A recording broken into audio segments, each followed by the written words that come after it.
Look Away then. With the video for that, we talk about that for a bit. Do you have much input into that? The only input that we really put into that one was just the straight performance part of it. What about the idea behind the video? Do you have much input into that? Well, not usually. I mean, usually the director or the scriptwriter for the video will bring along like the storyboard or the script. What usually happens is we send the song out to a few people and they send back a few storyboards, and we agree on the one that we think makes us look the least like a bunch of tracks. It's not a strong point, but I'm personally not particularly interested in video as a medium for rock music. I think it spoils a song in that it puts a fixed image of a certain song into people's minds, when the ideas behind the song are much more spiritual and much more intangible than that. And in that respect, I'm not interested in it at all. I can't bear acting. I was definitely never cut out to be an actor. I find it very embarrassing and fatiguing, and I get terribly embarrassed about doing it, about pretending to be something that I'm not. And it doesn't upset you that somebody else puts a visual interpretation on your particular song? Not if it's a visual interpretation that I see that has some vague relation to things that are going on in the song. I think if somebody started turning up with teams of Leggy Blondes and Hot Rods, we'd have something to say about it. Not that there's anything wrong with Leggy Blondes and Hot Rods, just it's not one of my favourite songs, shall I say. As long as the Leggy Blondes are women. The Teacher, that track on the album, why did you write that? I don't know, asking somebody why they write something is like, or asking a writer why they write something is a bit like asking them why they go to the toilet or why they eat food, you know. It's just, writing has become a part of me. Do you have to write every day? Sometimes, yeah. If I'm in that frame of mind, I do. Sometimes not. I prefer to do it from inspiration rather than sit down and slog my guts out and do it. Was it written for anyone? Not in particular, no. As I say, it was based just on a mood sort of thing that seemed to tie in quite well with the underlying feeling of learning from my past and just a certain quest for knowledge and finding out and understanding. Right. On I Walk the Hill then, that's written by three of you, I think. It seems that the album is a bit more of a group effort in terms of writing than before. Would you say that's a fair comment or not? I think everything we do is a group effort. Even although I may actually scribe the lyrics, they come very much from the attitude and the conversations that are pervading the group at that time. I tend to take my inspiration for writing off the atmosphere that is in the group at any set time, and it's formed through a period of 3 or 4 months before we actually record the things that go down in conversation and the way we feel about certain things at a certain time. So I think the group is everything. So who cracks the whip when it comes time to get down to hard work? Is it you, Stuart? Well, I think it pivots around me a wee bit, because basically with me doing the words, I have a sort of vague idea how the arrangement of the song should go. But apart from that, everybody pretty much contributes their own parts, and we work it out between us, what should happen where, and how the melodies and harmonies and stuff should work. See, for me personally, it's like when we're working on a song, I always see the song as a sort of instrumental for a little while before Stuart's actually gotten into doing the lyrics or the real arrangement for the song. So I've got to watch what I'm doing with the guitar parts and that, and to start off with, I've usually got to leave them pretty vague and just sort of open till I actually get in the studio to do them, till I find a little bit more out about the song and that. Right. Why did you use Robin Millar instead of using Steve Lillywhite again? Steve was doing the Rolling Stones. But he was your first choice to do it again? I don't really think it's terribly important who it is that produces a big country album. I think if they have a reasonable set of ears in them and can keep a good atmosphere going in the studio, then we've cracked it. Because we certainly don't need anyone coming in saying, I'm going to give you a sound, because we have that already.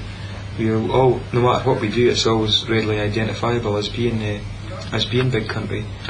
So in that respect, producer isn't the most important thing to us. But that said, I think Robin was very good for the band, and is that he brought out the space and melody and things that was a direction we wanted to go in anyway. We felt we wanted to be a bit more airy with this album and have a bit more room on it.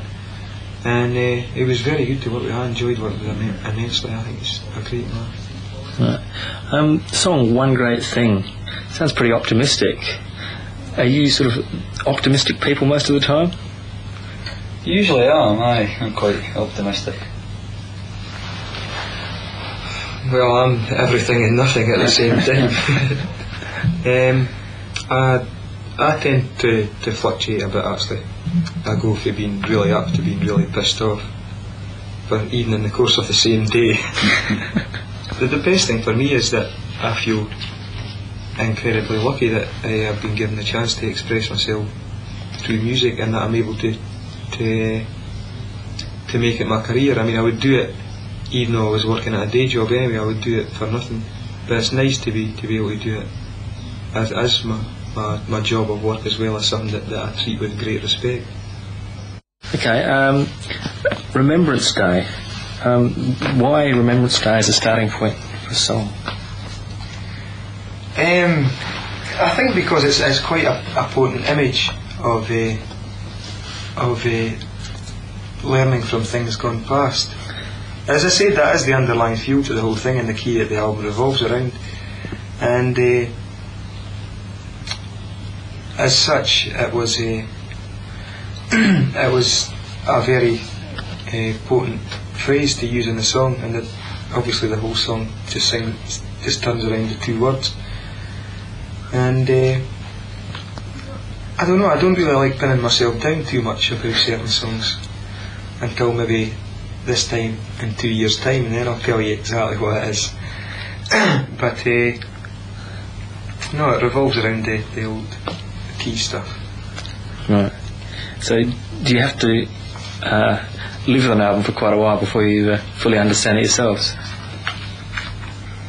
I think with this album I will do. I think Steel Town was fairly black and white and presented all of itself in an upfront manner, whereas this album things are tucked away in little corners and stuff. And I don't think it's a particularly safe album for Big Country.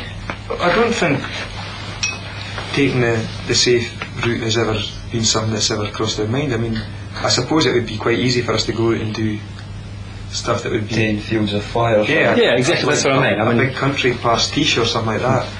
But you know, things change, people's change, haircuts change.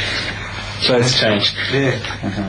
And obviously the music changes as you go through life. I mean, especially with us just letting it happen naturally and not sitting down and preconceiving or pre-planning what is about to go on record. And in that respect, it's what we do will be a fair representation of what we are at any certain time. Right. America. How do you see America these days? Is it still like somewhere daunting, or is it just? I've never really felt very daunted by the place, because I'm always aware of the fact that no matter where you take your songs to in the world, if people are getting your records and looking at lyrics and stuff, there's going to be certain things they will identify within the songs. And I've tended to find that audiences, no matter where we play, seem to react in the same sort of manner, no matter where we are, and that it does feel more than just an evening's worth of entertainment. And I think there is a bonding there, in as much as that we put quite a bit of our own selves into the songs, and obviously for people to have been interested in the band and listened to the songs, they must have understood or been touched by a certain amount of the sentiment that goes into the songs.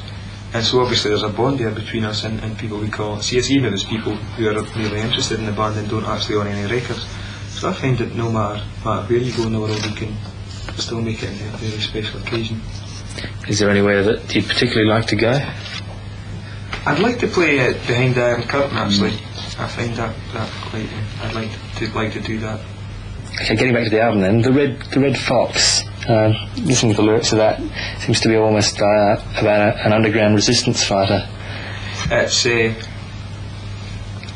what it is what it says actually is that armed struggle is right if the frustration is great enough.